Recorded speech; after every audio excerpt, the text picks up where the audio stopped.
Halo Kak, Halo. aduh ketemu lagi ya kita.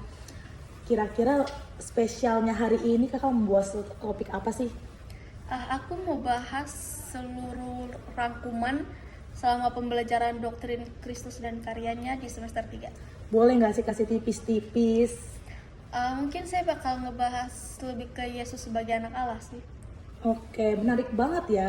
Aku langsung aja nih ya Kak. Banyak orang nih sering bingung dan punya pandangan bahwa Yesus Kristus adalah Yahweh itu sendiri. Bagaimana cara Kakak menanggapi pandangan-pandangan tersebut? Boleh tuh dijawab Kak. Seperti yang kita tahu bahwa Yahweh itu adalah Esa ya. Kita bisa baca dalam Yesaya 44 ayat 6, di situ dikatakan bahwa Yahweh itu Esa, dia satu-satunya yang berdaulat. Nah, Yesus sendiri juga tidak menyebut dirinya itu sebagai Yahweh, tapi dia menyebut dirinya itu sebagai anak Allah. Dia bukan seperti pandangan orang-orang mungkin di luar sana yang menganggap bahwa dia itu Allah yang berinkarnasi atau Allah yang menjelma menjadi manusia. Nah, sebenarnya dalam pandangan monoteisme tidak seperti itu. Nah, dia diberi gelar anak Allah itu karena ketaatannya sampai mati di kayu salib. Kita bisa baca dalam Filipi 2 ayat 6 dan 11. Di situ dikatakan bahwa dia mengosongkan diri, kenosis. Dia mengambil rupa seorang hamba sehingga sama seperti manusia dan sama seperti manusia. Nah, di situ kita belajar bahwa dia tidak menggunakan kayak sesuatu yang spesial dari dirinya itu loh. Tapi dia menganggap dirinya itu utusan Tuhan, utusan Bapa.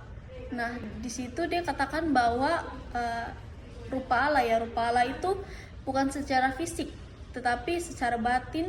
Dia tidak menganggap kesetaraan dengan Bapa itu sebagai sesuatu yang harus dipertahankan gitu loh. Kayak bukan kesetaraan dengan Bapa itu bukan sesuatu yang harus dirampok.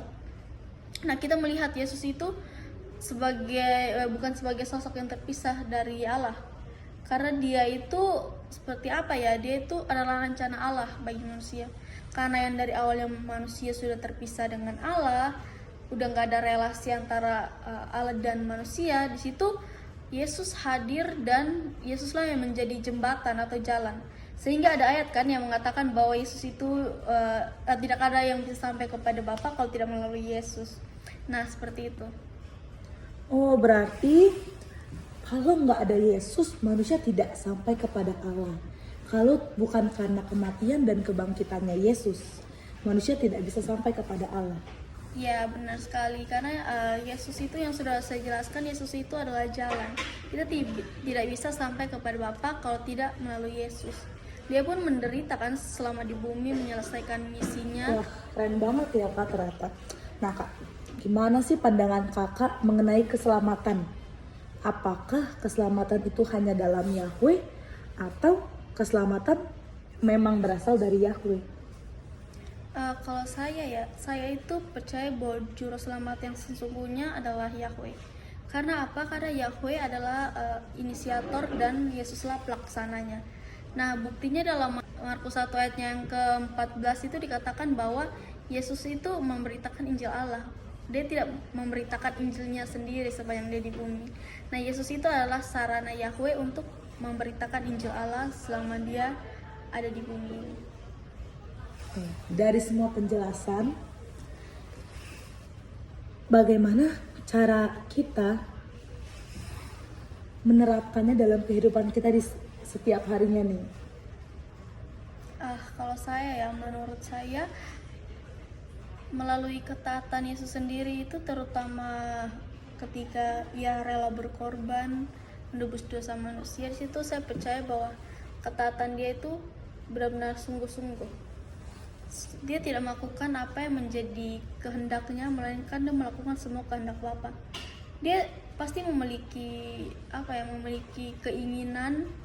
Ya, namanya kita manusia ya, pasti juga memiliki keinginan untuk mau melakukan kehendak kita sendiri. Tapi Yesus tidak memilih itu. Dia memilih untuk melakukan semua kehendak Bapa. Nah, itu tuh menjadi dasar buat saya untuk selalu mengingat itu. Kayak kenapa kita harus menyombongkan diri sedangkan Yesus sendiri tidak pernah menyombongkan dirinya.